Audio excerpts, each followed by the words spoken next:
A paz de Deus para todos vocês, guerreiros de Deus. Né? E então, a Guerra Fria foi uma guerra de ideologia, de ideias, né?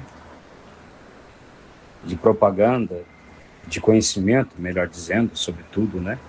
Mas de tudo. De lá nasceu a maior força da mídia e da propaganda, porque eles viram que eles influenciavam pelo conhecimento países inteiros, nações, pelas informações. Então, eles tiveram a estratégia de aplicar esse mesmo sistema de Guerra Fria nas escolas do mundo inteiro. No centro de formação, sobretudo, né? O responsável pela formação das escolas, né? Tipo o MEC da vida, assim, todas as esferas mundiais. Porque assim eles dominariam, né? Eles já tinham descoberto a força da mídia, né? Aplicando na Primeira Guerra Mundial. E aí, que é a informação. Mas a Guerra Fria, que de 45 a 90, em 1945 a 91, influenciou o mundo, a mente de pessoas poderosas, né? E financeiramente. Eles falaram, puxa, a gente pode dominar. E literalmente aconteceu isso. Dominar tudo, as ideologias das escolas e de tudo. Até então, até nesse momento, o meu professor ensinava assim para mim. Até 1990, até 2000, os professores ensinavam assim para o aluno. Você tem que respeitar teu pai e tua mãe, obedecer. A partir de então, nasceu a rebeldia dos adolescentes. Nasceu a rebeldia dos jovens, que não era normal. Era normal o adolescente fazer arte, né? Sabendo que estava errado, e era punido até por isso. Mas já na nova geração de 97 para cá, que cresceu de 2000 para cá, eles já não acham que eles estão errados. Eles acham que estão certo. Começou então a Guerra Fria nas escolas, onde o professor começou a ensinar o contrário para os alunos sobre o que aprendia em casa, os pais passavam. Começou a Guerra Fria então dentro das escolas, onde os alunos começaram a se rebelar contra o conhecimento do pai. Acabou aquele negócio que o pai está certo, o pai está errado agora. E isso não parou aí. Eles usaram a mídia ao mesmo tempo, criando desenhos que focavam isso. Acabou os desenhos do Tom e Jerry, acabou o Pica-Pau da vida. Começaram, então, a colocar desenhos, pouco a pouco, que influenciavam a ideologia, o relativismo moral. Eu estou certo a partir de uma sensação. Até mesmo a Bíblia, o meu próprio Cristo, né? Ele ensinou que o arrependimento pela emoção está errado. Seguir o que sente até mesmo no arrependimento é errado. Imagina só de outra forma. O arrependimento é uma escolha, metanoia, pela inteligência, não pela sensação. Quando você faz uma escolha pela sensação, você está pegando o caminho errado. Da autossatisfação, ou mesmo da autossuficiência. E entre outras coisas. E vai gerar uma consequência terrível. E assim nasceu essa nova geração. E não contente com isso, eles estenderam o relativismo para dentro das igrejas. Onde outrora, quando o membro via que o pastor estava errado, porque ele era um membro dedicado a Deus, à oração, mais do que o pastor, ele lia a Bíblia, e ele via que o pastor estava pregando errado para ele, ele orava pelo pastor. Até mesmo na minha época, meu pastor estava em adultério, por exemplo, eu aprendi que eu tinha que orar por ele, mesmo ele estando saindo com um monte de prostituta, e não abandoná-lo ou crucificá-lo, porque havia dentro dele o quê? Um tesouro, uma balança moral, espiritual, a qual pesava na vida dele, que é Cristo. Então, comparando o pecado dele na balança, aquelas balanças antigas, né? Coloca de um lado um peso, do outro lado outro peso, para saber qual que é o peso mais pesado? A balança de Cristo sempre ganhava. Mesmo com todo o pecado dele, Cristo estava na frente. Então eu aprendi isso. E eu nunca condenei meus pastores. Sempre busquei, pela oração, ajudá-los. O último pastor que me julgou, me condenou, que era meu pastor, meu líder espiritual praticamente, teve tanto problema. Mas eu nunca condenei eles. Sempre orei por eles. Mas é isso que eu aprendi lá atrás. Hoje em dia, quando você tem que fazer uma revolução, se o pastor está errado, você tem que brigar com ele. E hoje as pessoas escolhem o que é certo, o que é errado. Procure na internet pregações que não têm capacidade. A exegese é uma só. A exegese, do meu ponto de vista sobre aquilo, procura sempre na vida das pessoas, na pregação, o que está errado para escolher. E isso confere na sua própria vida. O crente hoje, ele só olha para as pessoas o que está errado. Só procura o que está errado. O filho hoje só procura o que está errado baseado naquilo que foi passado para ele que é errado. Não baseado na interpretação bíblica em si mesmo, mas baseado naquilo que ele aprendeu na escola ou no desenho que está no inconsciente dele. Essa nova geração é assim. Mas assim, essa nova geração também está influenciando a geração antiga. Eles estão mudando a geração antiga. Porque ou você se rende à nova geração, ou você vive em conflito com eles. E eles não querem viver em conflito, ainda que a ideia seja certa de Deus. Estão se rendendo. A nova geração aprendeu na Guerra Fria de conhecimento que se deve se entregar para aquilo que sente. Aquilo que você sente que é verdade, você segue. A geração antiga aprendeu que ainda que você sinta algo, não quer dizer que é verdade. Você tem que seguir aquilo que é certo, até mesmo por sacrifício. Então, o que acontece? A nova geração não quer conflito. A nova geração acredita que um leão não faz mal para ele. A nova geração não acredita que tem bandido aí fora que mata à toa. Porque não dá o celular, aí só dá o celular para ele. Às vezes não, ele te mata, porque não vai com a tua cara. Faz violência sexual só porque gosta, não é porque é doente. A nova geração aprendeu que o cara faz mal, mata as pessoas porque é doente. A nova geração aprendeu que o viciado na droga, Deus fala que ele é viciado. Ele é um doente, é um coitado, precisa de ajuda. A nova geração pensa assim, Deus pensa diferente, que ele tem que se arrepender, parar de seguir o que sente e buscar a responsabilidade de acreditar que Deus pode libertá-lo. Não trata o vício, a droga ou qualquer tipo de luxúria, literalmente vício no sexo, como uma doença. Isso o mundo trata para esconder. Porque enquanto o viciado em droga, no vício, ou até em açúcar, vê que ele é um doente, um pobre coitado, Deus não vai poder fazer nada por ele. Porque não existe senso de responsabilidade, não existe crença. Ele acredita que ele é uma vítima do sistema ou da sociedade. Então Deus não pode. Eu fui abandonado pelos meus filhos, porque arrumei outra esposa nova depois de 30, 40 anos com a minha. Meus filhos me abandonaram. Mas teus filhos te abandonaram porque você errou. Estão certos teus filhos. Não estão errados em si. Dentro da sociedade isso. Não dentro do cristianismo, que é diferente um pouco. Dentro do cristianismo, o filho não pode abandonar o pai, deixar de honrar o pai e a mãe. Mas eu quero dizer, na sociedade, acontece isso. Aí o cara que abandonou e está com a amante, ele quer que o filho adora ele, cuida dele como se fosse. Não pode. Ele não pode exigir isso. A mesma sendo até cristão. É diferente. Tem que ter responsabilidade. Tem que pagar o preço pela responsabilidade, pelo erro. Mas a nova geração não entende nada disso. Essa nova geração que está influenciando, que segue uma guerra fria, e que se estendeu, essa guerra fria começou nas escolas, agora se estendeu para a igreja.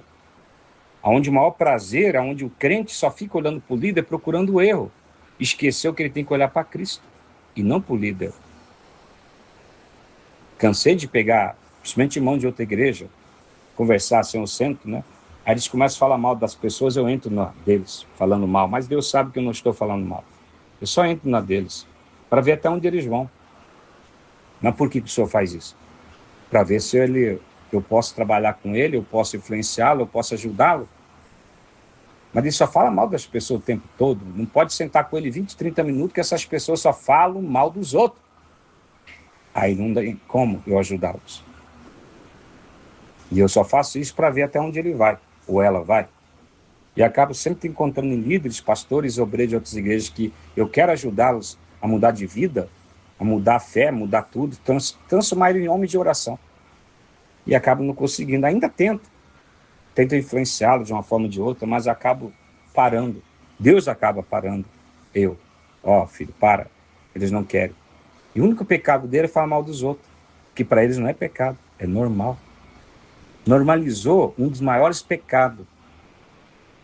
Um dos maiores pecados gravíssimos dentro da Bíblia é falar mal dos outros. Está acima de adultério, está acima de largar a família, está acima de prostituição, está acima de sair com uma prostituta bruxa, está acima, tá entendendo? É falar mal. Só que para eles não é pecado. Assim como para o crente não é pecado tomar suco, biblicamente, destruindo o corpo. Para eles não tem, é uma ideologia do capeta, porque para Deus até mosto, que é o suco sem açúcar, menos um pouco de açúcar, mas tem açúcar ainda, Deus proíbe. Imagina o suco, como que Deus proíbe. Assim, essa geração nova, a geração Z e companhia que está vindo, só está piorando tudo, porque está seguindo o relativismo, uma guerra fria que foi estabelecida há muito tempo. Depois da Guerra Fria, uma ideologia, porque a Guerra Fria é ideologia. Essa ideologia se estendeu para as escolas, depois das escolas, dentro da casa, pela internet, pelos desenhos. E assim começou uma guerra entre o pai e os filhos. E o filho cometendo cada vez mais pecado, batendo contra o pai que está certo, mas para ele o pai está errado. E aí é onde vem possessão demoníaca, vem espíritos malignos. E essa nova geração continua teimando, achando que o pai está errado, achando que a mãe está errada. E que eles sabem mais que o pai e que a mãe. Nunca na história, nem na Bíblia, a Bíblia conta isso. Ela mostra que sempre os mais velhos sabem mais do que os novos. Sempre ensinou isso. E toda geração, por mais que seja, sempre os mais velhos sabem mais do que os novos. Até mesmo na geração Z, os da geração Z vão saber melhor, quando tiverem velho, dentro da geração dele, do que os novos vão estar nascendo. Isso é normal. É aperfeiçoamento de mente, de cérebro. Só que eles nunca serão como nossa geração, se não aceitar a verdade da nossa geração. Porque nós aceitamos todas as verdades das gerações que vieram, do que é verdade científica. Por isso que cientificamente foi feita uma pesquisa que a geração Z é a geração mais burra que existe, do que existiu em todos os tempos. E isso é comprovado cientificamente, que as novas gerações que nasceram depois da geração Z também estão incapacitadas neurologicamente falando. Tem dentro da cultura moral e até matematicamente falando, até de sabedoria, de conhecimento, que é normal de cada geração nascer a próxima mais entendida. Mas o que afundou essa geração? Não foi a tecnologia, como eles mentiram, foi a Guerra Fria, a descoberta da Guerra Fria, da influência da mídia na Segunda Guerra Mundial. Entenderam que a mídia domina a massa. Na Segunda Guerra descobriram isso. Tanto que Hitler falava que o povo judeu não era morto, estava sendo preparado para ser entregue e voltar para sua terra. E todo mundo acreditava, os próprios alemães acreditavam, somente os soldados sabiam a verdade. E eles não podiam contar que eram mortos. E toda a Alemanha pensava que os judeus não estavam sendo deportados, voltando para Jerusalém ou indo para outros países. Mas de forma nenhuma que estavam sendo exterminados e mortos. O poder da mídia. A mídia dominava. A mídia influenciou. Descobriu na Guerra Fria apenas era uma guerra de mídia. Descobriu que a ideologia pela mídia dominava as nações, pela Guerra Fria. E aí descobriram, então, a gente pode influenciar os novos alunos, os novos jovens. E aí começou a destruição total moral. E se estendeu hoje, infelizmente, para a igreja. Hoje, membro bate boca com o pastor. Onde já se viu isso? Ainda que o pastor esteja errado, não podemos fazer isso. É autoridade.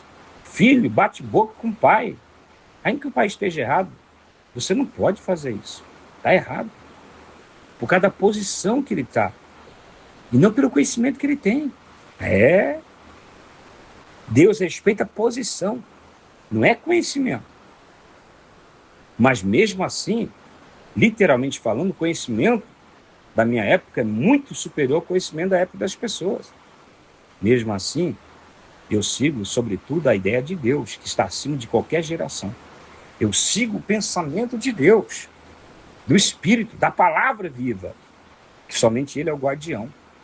E sigo plenamente, com maior convicção. Não é minha maneira de pensar, como a nova geração tem a sua maneira relativamente de pensar.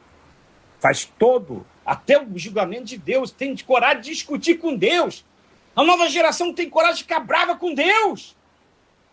Ficar irritada com Deus na própria oração, até quase xingar Deus.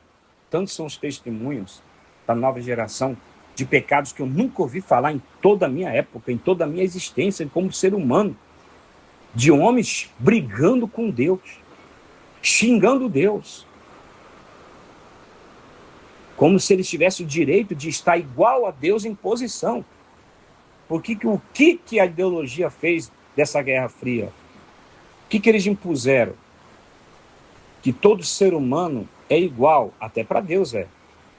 Mas Deus não é igual ao ser humano. Mas eles puseram que Deus nem existe, mas dentro da igreja eles puseram que Deus pode ser criticado. Deus, a palavra de Deus, pode ser criticada. E eu posso ter o meu relativismo sobre a verdade da Bíblia. Porque até a escritura que foi escrita, não foi escrita realmente por Deus, foi escrita por relativismo moral da época de um homem. E assim tirando toda a veracidade da Bíblia como verdade absoluta. Como verdade centralizada. E eles não entendem que Deus só pode se mover se o homem se mover.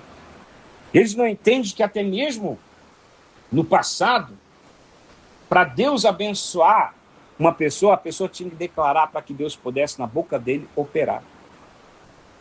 Eles não entendem isso. Eles não entendem que Deus necessita sim do homem. Mas Deus sempre está certo. E aquilo que o homem escreveu, que é descritivo, a própria escritura mostra que é descritivo, que realmente é do homem. Mas que Deus permitiu na Bíblia para mostrar como é que fica a mente humana quando pega o caminho errado. Porque já pensou uma Bíblia que só mostra o caminho certo, não mostra o caminho errado? Aí é problema, porque o homem ia pegar o caminho errado constante pensando que está certo. Então, a Bíblia permite isso, separando isso do normativo do descritivo. É isso que eu quero dizer. Então, o que você tem que entender? Não é para você brigar com a nova geração, é para você ensiná-los. É para vocês interceder por eles. E quem está me ouvindo que é da nova geração, dá uma segunda olhada pela inteligência. Não seja religioso, não seja orgulhoso, sobretudo. Porque o que é o religioso? O que é a ideologia islâmica? O que a ideologia islâmica diferencia no cristão evangélico religioso? Ou mesmo o sistema político do PT, ou seja, ideologia qualquer, de qualquer partido, até o direita extrema, vamos dizer assim, o que diferencia do cristianismo hoje? O que é diferente? Ou mesmo da religião cristã evangélica, dentro do próprio evangelho, ou da geração Z para cá, de todos que estão nascendo. A diferença é que o evangelho verdadeiro ao qual eu sigo, se uma pessoa não aceita o que eu passo para ela como verdade absoluta da Bíblia, e ela briga comigo por causa disso, eu não vou ficar com raiva dela, eu tenho compaixão dela. Se ela não aceita a ideia de Cristo, como ela deve ser expressa ou explicada, eu não fico com raiva dela, com ódio. Eu fico com dó dela, compaixão. O meu sentimento é compaixão. Porque eu não defendo uma verdade minha, ou uma verdade de alguém. Eu defendo a verdade de Cristo. E quem defende a verdade de Cristo, o resultado é a presença do amor, de compaixão, os frutos do Espírito. A ideia é de Cristo. Agora, esse é o evangelho. Agora, a ideologia islâmica com os evangelhos de hoje, infelizmente, é igual. Porque os evangélicos pregam o quê? Sobretudo a geração Z. Pregam uma ideologia que eles pensam, um relativismo, que eles pensam que é verdade. Eles defendem a verdade que eles querem que seja verdade, não a verdade que é verdade. E a partir do momento que você busca defender uma verdade que não é verdade, Deus não coopera com você. Então o sentimento em você, o que você sente é raiva, revolta, porque a pessoa não aceita sua maneira de pensar. Você sente ódio, porque você não quer defender a verdade. Você quer que aquilo seja verdade. Aquilo que você pensa, que nada mais é do que uma fonte de orgulho, seja já seguido uma ideia formada por uma ideologia formada, um pregador formado, que passa para você e igualou você por causa da tua carne. Você aceitou aquela verdade daquele pregador, daquele livro, daquele vídeo que você assistiu, porque você está no pecado. Mas como é comprovado que isso é pecado? Quando a pessoa, você fala a verdade para a pessoa, ou melhor, você fala a tua verdade, a tua interpretação para a pessoa, e a pessoa não aceita, você fica com raiva, com ódio. Fica com raiva, magoado com aquela pessoa. Isso nada mais mostra que ainda que você pregou o evangelho de Cristo, ainda que você anunciou a verdade da Bíblia, até mesmo de maneira certa, vamos dizer, você está errado. Totalmente errado. Porque você está com ódio, com raiva. Você está dominado porque você quer estar certo. Isso quer dizer que ainda que você pregou a verdade, você não acredita na verdade. Que triste, né? Mas a maioria das pessoas nem a verdade prega a sua própria verdade. Uma verdade de alguém, ou a própria verdade que ele relativiza, pelo relativismo dele, entende. E assim por diante. Então isso é triste. Aonde você se encaixa, irmão, aqui, meu obreiro querido, no que eu preguei, no que eu ensinei? Aonde você se encaixa? Você segue o relativismo, segue a verdade de Deus, segue a religião evangélica, não Cristo. Cristianismo é religião. Ou, vamos dizer, a verdadeira religião. Não importa como você vê. O importante é que o evangelho de Cristo é outra coisa. Você não teme, não respeita a palavra de discutir com teu pai, com a tua mãe? Você sente ódio quando você prega o evangelho para alguém, alguém não aceita o que você prega? Você está errado. Totalmente no pecado, dominado pelas trevas. O Espírito talvez habitou um dia em você, mas não habita mais. Desculpa aí, irmãozinho. Eu quero crer que nenhum obreiro esteja assim aqui. Que todos vocês tenham o Espírito Santo. Que o Espírito de Deus habite em todos vocês. Eu quero que todos vocês estejam na plenitude do Espírito, andando no Espírito. Mas isso é conhecido quando a pessoa só pensa nas coisas do mundo, só pensa nas coisas materiais, só pensa nas coisas, comida e bebida, investimento. Quando você está preso por isso somente, como uma peteca, de um lado do outro, o capeta te jogando. Peteca, eu acho que fala, né? Não sei. Jogar peteca, eu acho que é o nome. Ou como uma bola de tênis, onde o demônio da classe 1 te joga, o outro demônio da classe 2 te joga do outro lado de outro. Totalmente dominado pelo mundo, totalmente dominado pelas trevas. Totalmente afastado do propósito de Deus, da justiça divina. Enganado, engodado pela mentira, do engano da sua própria carnalidade. Como diz Tiago, a tua própria rede é a tua carne. E o diabo usou ela para te dominar. Teus valores dentro do cristianismo, do que é certo e errado, é você que escolhe, não é Deus. Até mesmo, vocês vão ver, pecado gravíssimo é brigar com a esposa. O marido não vê nada disso hoje. Bate boca, fala mal da esposa para os outros. Meu Deus, que pecado. Ainda que seja verdade, será que ela não está reagindo a uma ação tua? Ou a esposa fala mal do marido, como pode isso? Blasfemou contra a palavra. Pecado gravíssimo. O filho boquejando contra o pai. Pecado gravíssimo. Ou o pai criando o filho para o mundo, como se o mundo fosse melhor que o cristianismo, a unção, a palavra. Não tem valor você ser pregador, vai ser médico. Que pecado gravíssimo falar uma coisa dessa ou pensar isso. É coisa de maior valor. Os valores são trocados para o falso evangelho, no falso evangelho. Falso pregador, falsa ideologia. Os valores de Deus são trocados. Os valores do mundo são colocados no lugar. Ah, mas eu não consigo deixar de comer e beber porque eu não tenho nada. É porque você só olha para isso. Você é que nem um porco. Só olha para baixo, não consegue olhar para cima. Um porco não consegue olhar para cima de uma árvore. Por isso que a onça mata ele fácil, não tem força na parte de cima do músculo. Não tem músculo na parte de cima do pescoço. Só pensa nas coisas carnais. Por isso que ele é comparado com o crente mundano, ou com o incrédulo, ou com o infiel. O porco, onde o capeta pode entrar na vida dele, a hora que ele quiser. Dominá-lo, manipulá-lo. São esses crentes porco que faz briga e contenda nas igrejas de divisões, com as suas ideologias e tudo mais. E o fim deles é muito triste. A morte deles é triste, eu já vi.